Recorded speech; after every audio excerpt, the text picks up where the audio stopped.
Hello po sa inyong lahat mga ka-crypto. Ako po si Pinoy Crypto Trader at sa video na ito ay atin pong pag-uusapan ang tungkol sa balitang ito kay Terra Classic.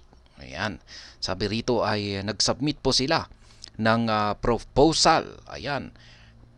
For 6 Samurai Team. Ayan. Para sa Ayan, sila ay nag-submit ng proposal sa kay 6 Samurai. Ayan.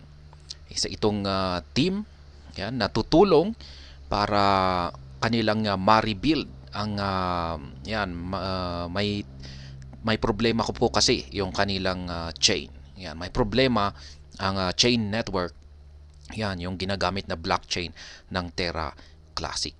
Kaya yan, dahil sa technical issue na ito ay humiling na po sila ng tulong sa ayan, magaling yan, sa mga grupo na magaling sa pag-ayos ng mga blockchain. At sila po ay ang tinatawag na Six Samurai.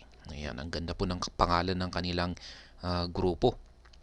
At ayan, bago po tayo magpatuloy ay nais ko po munang bigyang linaw ang aking disclaimer kung saan ang nilalaman po ng video na ito ay hindi po ito isang financial advice.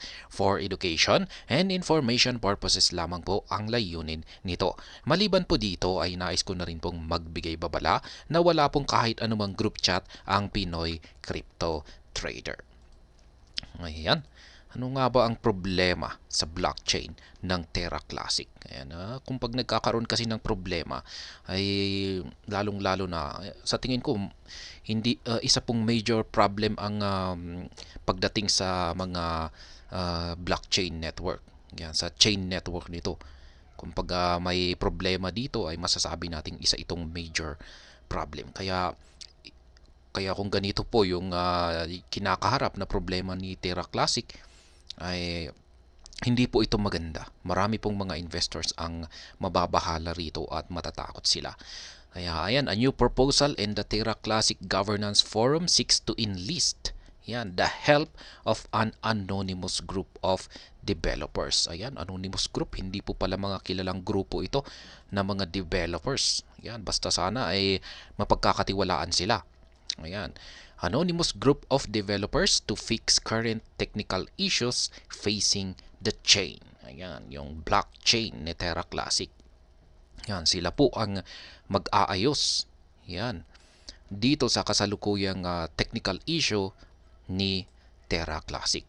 Kaya yan, gaya ng sabi ko kanina ay yan, mga anonymous ito. Sana nga ay mapagkakatiwalaan sila. Kasi hindi natin alam kung pag may ginawa silang hindi maganda yan sa blockchain network ni Terra Classic ay ayan, hindi natin sila pwedeng habulin kasi hindi natin sila nakikilala kasi anonymous nga sila. Ayan.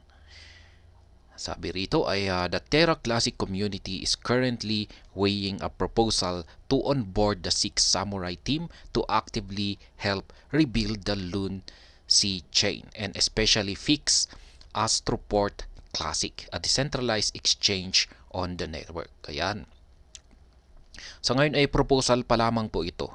Ayan, parang kailangan pang pagbutohan ng buong Terra Classic community kung yan, papayag ba ang lahat.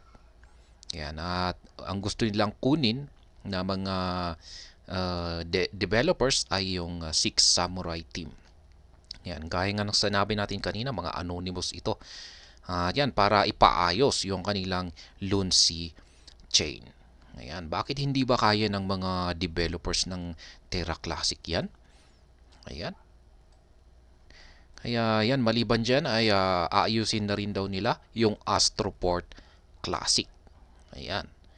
Sa tingin ko mas maganda siguro kung pag mag-hire na lang sila ng talagang dedicated na magaling na developers dito sa Terra Classic. Ayan, para sila na rin yung mag-aayos dito at sila na rin yung magmi-maintain.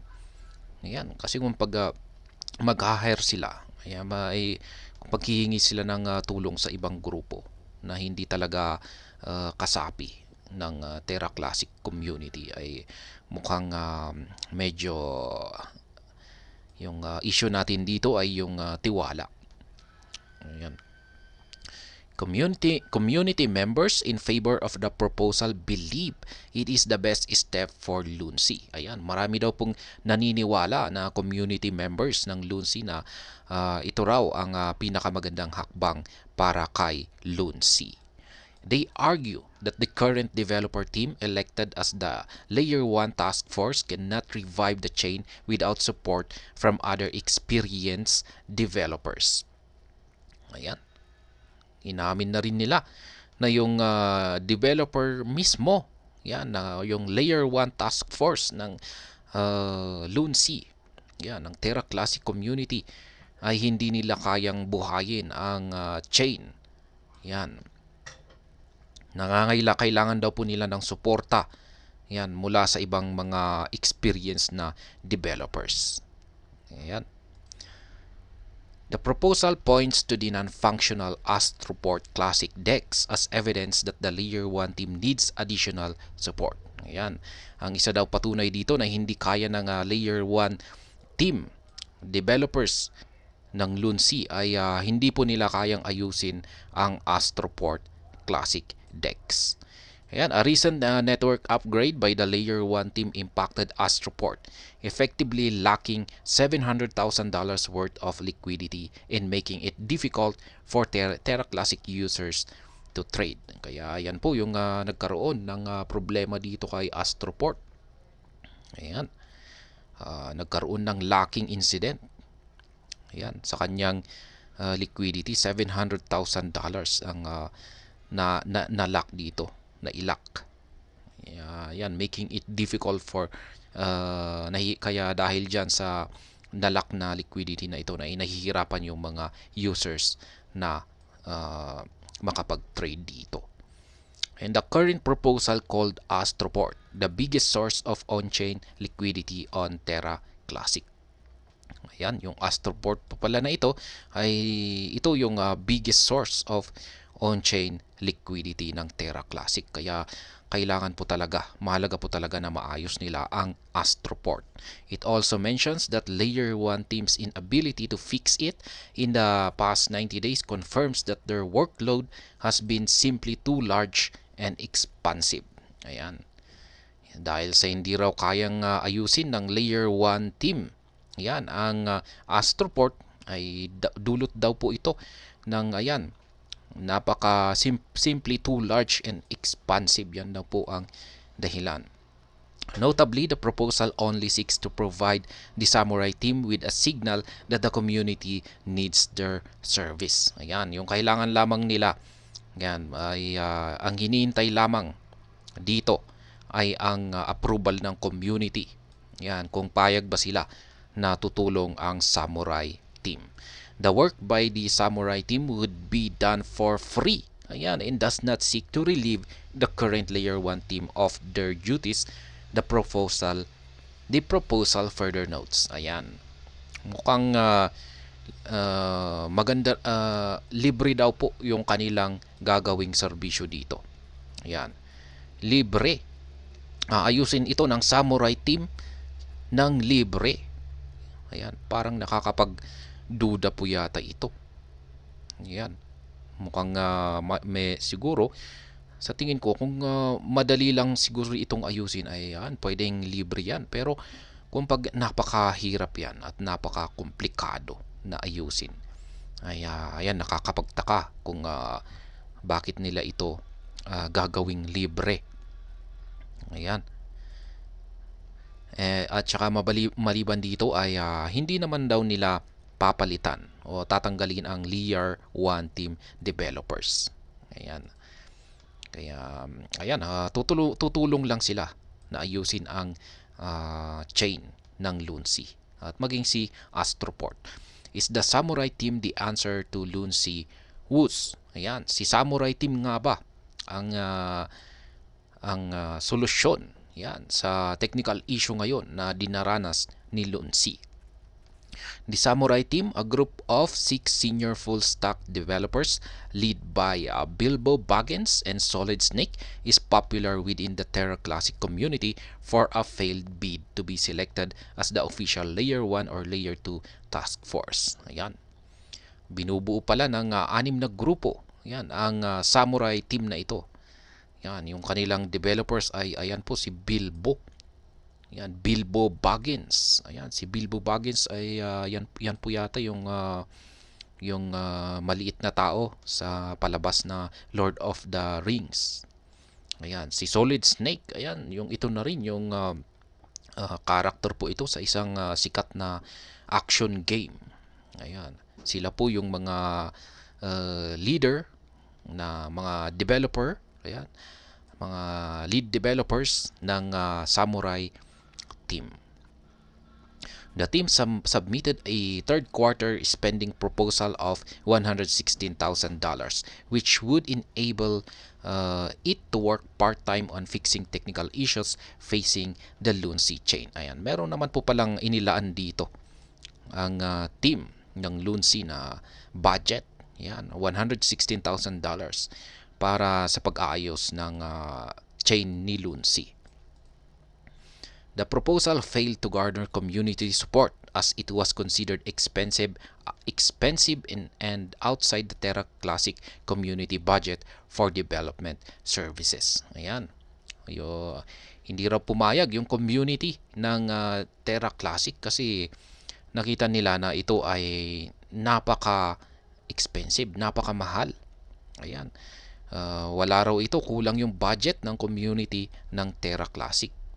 Others argued that the team was largely anonymous and not transparent enough to be trusted with the future of the chain. Yan po yung sinabi ko kanina. Yung Samurai team na ito ay anonymous po sila. Yan, hindi po totoo na yung pangalan nila dito ay Bilbo Baggins at saka Solid Snake. Ayan, mga pseudonym po ang mga yan. Ayan, anonymous po sila at ayan, sabi nila dito ay hindi po sila gaanong transparent or hindi po sila gaanong kilala. Ayan, para mapagkatiwalaan. Yan, lalong-lalo na sa blockchain or sa chain network ng Luncy. Kasi kung pag may ginawa silang hindi maganda rito, ay ito na ang masasabi ko ay ito na ang katapusan ng Terra Classic. Kaya yan, ako ay isang ayon dito sa sinabi ng iba rito. However, the latest signal could see that the Samurai team make a comeback and at least fix some of the pressing issues facing Luncy users. It could also pave the way for the team to be elected as the leading task force group for the final quarter or collaborate with the current Layer 1 to rebuild the network. Ayan. Inaasahan daw po nila na ang Samurai team na ito ay makikipagtulungan sa Layer 1 team ng Terra na Layer 1 team developers ng Terra Classic. Ayan. Pero yan, ang aking masasabi naman dito ay ayan, maraming nagdududa. Ayan. Kaya hindi natin alam kung ano yung kalalabasan ng proposal dito kasi dadaanin po ito sa voting. Ayan, voting system. Kung sino ang kung marami ang papayag dito ay tuloy na tutulong ang Samurai team yan sa pag-aayos, pero kung pag kulang yung boto ay ayan, maghahanap sila ng ibang paraan. Yan, pero sa tingin ko ay maghanap na lamang, ang mas magandang gawin nila ay hindi lamang siguro ang Samurai team ang may kakayahan na tumulong na ayusin ang chain ng Terra Luna. Siguro ay meron pang iba diyan na mga developers na mas hindi sila anonymous. Yan, yung talagang ipinapakita nila yung kanilang totoong identity. Yan, mas maganda po siguro kung yung mga developers na transparent ang piliin nila at hindi yung mga anonymous. At ayan, hanggang dito na lamang po tayo sa video na ito. Sana po ay inyong nagustuhan ang aking paliwanag dito. Kung inyo po itong nagustuhan, ay pakiclick lamang po ang like button nito. Para naman po sa mga bago lamang dito, kayo po ay aking inaanyayahan para mag-subscribe. Pakiclick na rin po ang bell icon nito dahil ito po ang siyang magsisilbing notification nito sa mga bago kong videos na akin pong ina-upload sa aking YouTube channel na ito.